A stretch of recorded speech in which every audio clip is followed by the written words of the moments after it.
ओम नमो अथर्ववेदाय श्रीगुरुभ्यो नमः।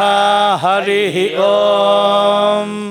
शन्नो देवीरभिष्टाय आपो भवन्तु पीतये संयोरभिश्रावन्तु नः। ब्रह्मा जज्ञानं प्रथमं पुरस्ताद्विषीमतः सुरुचो वेन आवः।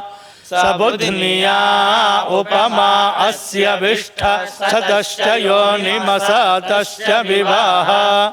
ये त्रिसप्ताः पर्यन्ति विश्वा रूपाणि बिभ्रातः। वाचस्पतिर्बला तेषां तन्वो अद्य दधातु मे।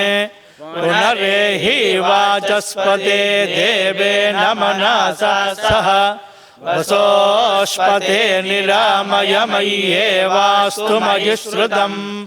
इहैवाभिवितानोभे आत्मी इव ज्यया वाचस्पतिर्नियच्छतु मय्येवास्तु मयि श्रुतम्।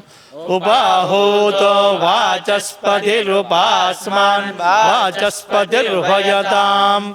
संश्रुतेनागमे महिमा श्रुतेन विराधिषि।